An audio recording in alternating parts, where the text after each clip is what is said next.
Kepencet astaga.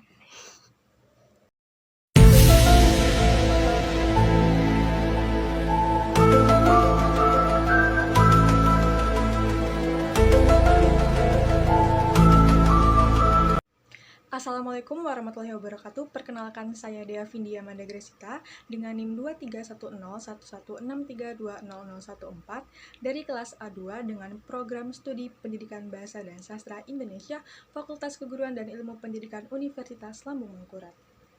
Dalam video kali ini saya akan memaparkan materi tentang sejarah sastra, tentang periode Pujangga Baru, lalu ada angkatan 1945, lalu ada angkatan 1966, lalu ada angkatan 1980, lalu ada sastra angkatan pada tahun 2000, lalu juga ada peristiwa penting dalam sejarah sastra, seperti sastra koran dan juga sastra perempuan.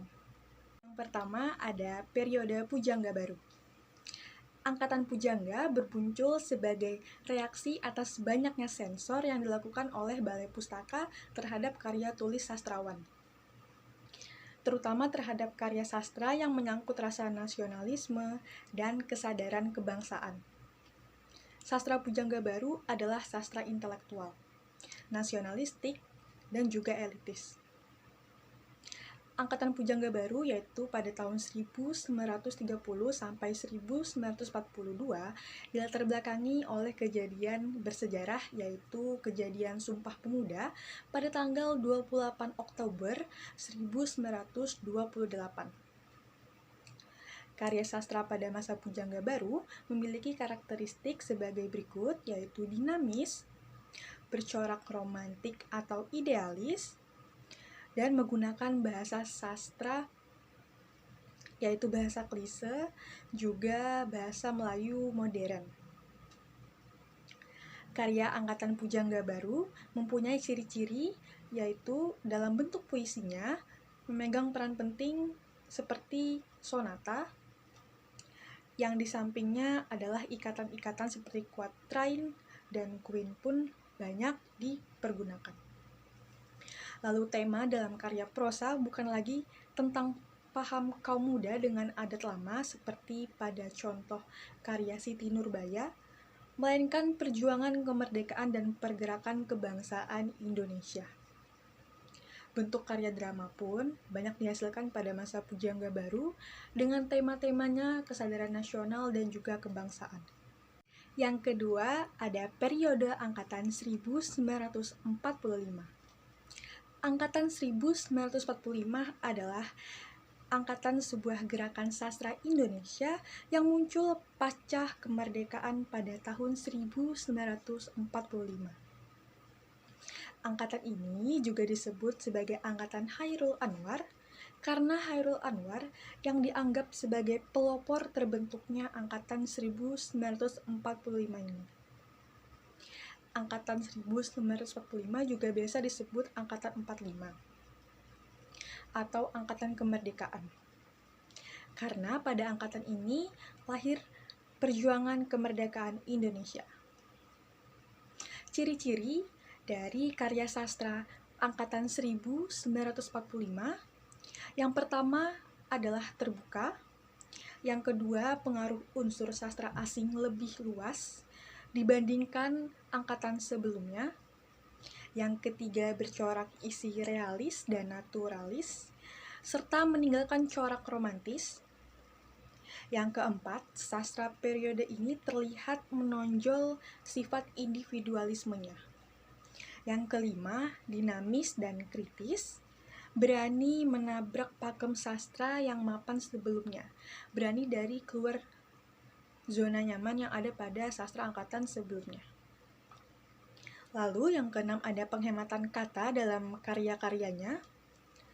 Dan yang ketujuh terakhir lebih ekspresif dan juga spontan, serta terlihat sinisme dan sarkasme, serta juga dalam karya angkatan 1945 ini didominasi oleh puisi, sehingga karya sastra seperti prosa maupun drama itu agak sedikit kurang. Dalam karya angkatan 1945 ini, bentuk-bentuk karyanya yang pertama adalah puisi, yang berisi akibat dari peperangan dan perjuangan gerilya kebangsaan Indonesia. Lalu ada novel, lebih banyak dihasilkan daripada roma atau prosa. Lalu ada drama, yang berisikan perang kemerdekaan, dan juga cerpen yang menggambarkan kehidupan masyarakat Indonesia pada saat pasca kemerdekaan. Yang ketiga, periode angkatan 1966.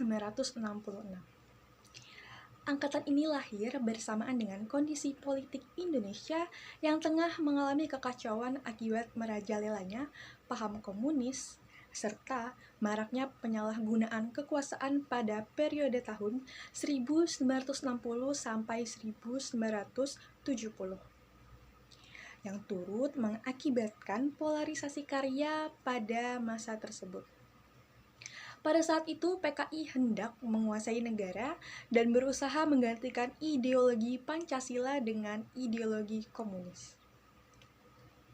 Dalam angkatan 1966, karya sastranya memiliki karakteristik sebagai berikut, yaitu mulai dikenal gaya epik atau gaya bercerita, dan pada puisi muncul puisi-puisi balada. Lalu puisinya menggambarkan kemuraman batin dan hidup yang menderita. Prosanya juga menggambarkan masalah kemasyarakatan, misalnya tentang perekonomian yang buruk, pengangguran, kemiskinan, dan penderitaan yang lainnya. Dengan latar belakang cerita, dalam prosa itu mulai berkurang dan pertentangan dalam politik pemerintahan lebih banyak mengemuka. Muncul juga puisi mantra dan surrealisme atau absurd dan abstrak pada awal tahun 1970-an yang banyak berisi tentang kritik sosial dan kesewenangan-wenangan terhadap kaum lemah yang ditindas. Ada karya sastra yang terkenal, yaitu dari penulis Abdul Hadi dengan judul karyanya yaitu Laut Belum Pasang, di mana ini merupakan kumpulan puisi. Lalu ada penulis Umar Khayyam dengan karya sastranya yaitu 1000 Kunang-Kunang di Manhattan.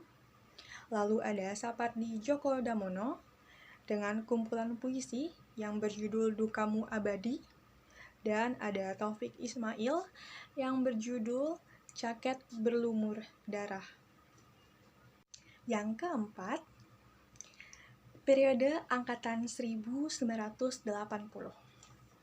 Kelahiran sastra pada angkatan 1980 diwarnai dengan aturan-aturan yang ketat dan dipengaruhi oleh kegiatan politik di Indonesia. Angkatan 80-an lahir pada masa pemerintahan Soeharto di era Orde Baru. Soeharto pada masa itu masih menduduki suatu jabatan di militer dan sebagai Presiden Republik Indonesia, sehingga pemerintahannya sangat kokoh dengan perlindungan dari militer tersebut. Pada karya sastra 1980 ini memiliki karakteristik yaitu puisi yang dihasilkan bercorak spiritual religius, seperti karya yang berjudul Kubakar Cintaku, karya Emba Ainun Nadjib. Lalu sajaknya cenderung mengangkat tema tentang ketuhanan dan mistikisme. Lalu sastrawan pada masa ini itu menggunakan konsep improvisasi. Lalu ada karya sastra yang dihasilkan mengangkat masalah konsep kehidupan sosial masyarakat yang memuat kritik sosial, politik, dan juga budaya. Kemudian, dalam karya sastra ini pun menuntut hak asasi manusia seperti kebebasan. Bahasa yang digunakan cenderung realistis atau bahasa yang ada di masyarakat pada umumnya. Juga terdapat konsepsi pembebasan kata dari pengertian aslinya, dan mulai menguat pengaruh dari budaya barat, di mana tokoh utama biasanya mempunyai konflik dengan pemikiran dari budaya timur.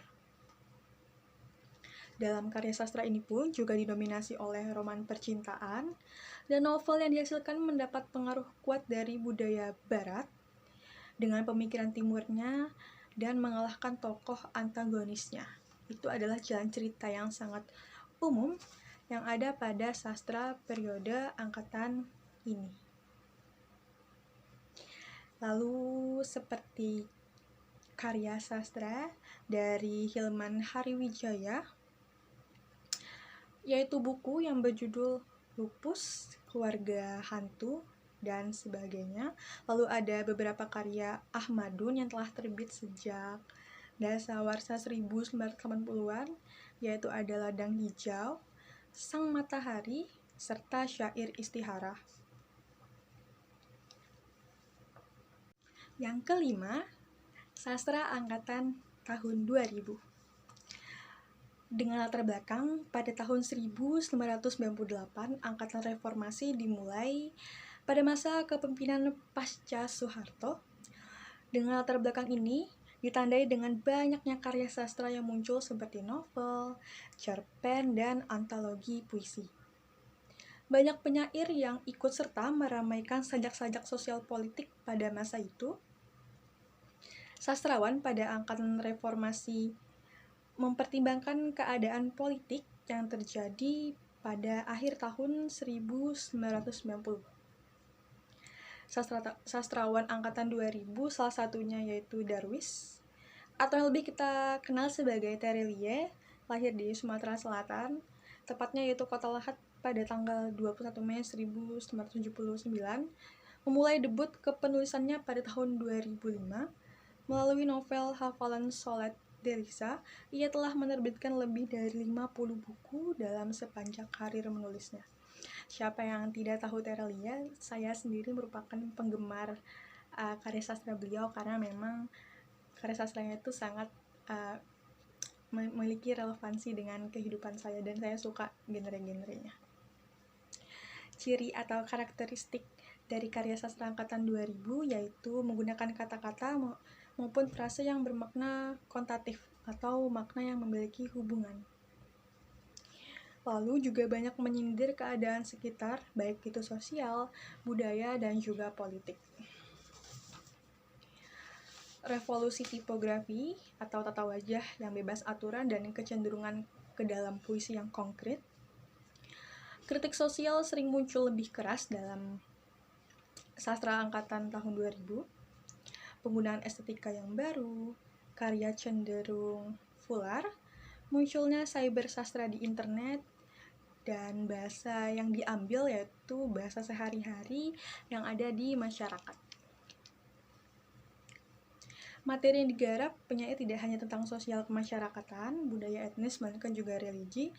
Contohnya, sajak-sajak yang ditulis oleh Ahmadun Yosi Hervanda, yang sajak-sajak keagamaannya mencerminkan nuansa religius yang kusyuk. Lalu puisi-puisi yang religius dengan kecenderungan menciptakan penggambaran yang lebih konkret melalui alam, rumput, ataupun daun-daun. Penggunaan sosial media sebagai sarana dalam berkarya pada masa angkatan 2000 juga sangat berpengaruh. Seperti dalam contoh karyanya yang sangat terkenal hingga saat ini, yaitu Laskar Pelangi karya Andrea Hirata. Laskar Pelangi ini merupakan novel pertama karya Andrea Hirata, diterbitkan pada tahun 2005 oleh penerbit Bentang Pustaka, Yogyakarta. Selama 2 tahun sejak penerbitannya, September 2005 sampai November 2007, Laskar Pelangi telah mengalami cetak ulang hingga 14 kali, dan sampai sekarang pun masih banyak yang menggemarinya.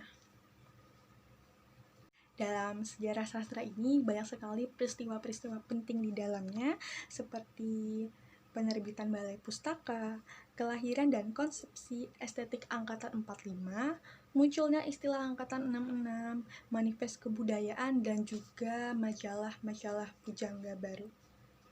Oleh karena itu, sangat penting bagi kita untuk memahami sejarah sastra yang ada di Indonesia.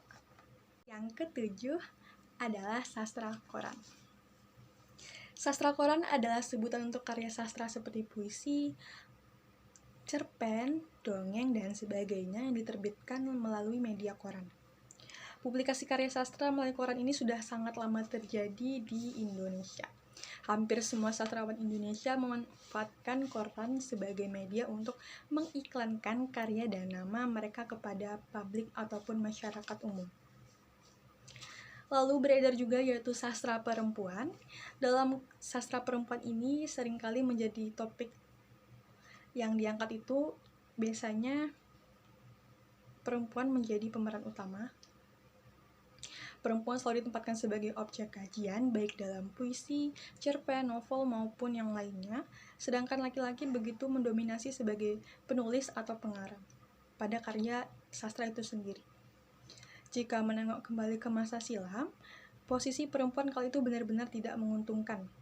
Di setiap segi kehidupan mereka terkesan lemah dan menjadi warga kelas 2, bahkan berada di bawah bayang-bayang keperkasaan laki-laki. Hal tersebutlah yang menjadikan perempuan tidak memiliki hak untuk mengungkapkan pikiran dan permasalahan hidupnya dalam karya sastra, sehingga muncullah sastra perempuan ini atau sastra feminisme. Dan yang terakhir yaitu adalah sastra populer. Dalam sejarah sastra populer ini ada sastra pop yang memiliki arti, mempunyai kekhasan dalam pemusatan cerita pada unsur tertentu, sehingga unsur-unsur lain seolah tidak memberikan kontribusi terhadap makna yang ingin dicapai. Seni populer mengharapkan adanya makna ganda karena dianggap membuat penikmat menjadi tidak tentram. Sampailah kita di penghujung video kali ini. Itu tadi adalah pemaparan materi dari saya tentang sejarah sastra pada periode Pujangga Baru, angkatan 1945, angkatan 1966, angkatan 1980, angkatan 2000. Lalu ada peristiwa penting dalam sejarah sastranya, yaitu juga sastra koran, sastra perempuan, dan juga sastra populer. Saya Dea Vindi pamit undur diri, salah kata mohon dimaafkan karena saya juga masih banyak belajar, Bu. Bila taufiq wal hidayah, wassalamualaikum warahmatullahi wabarakatuh.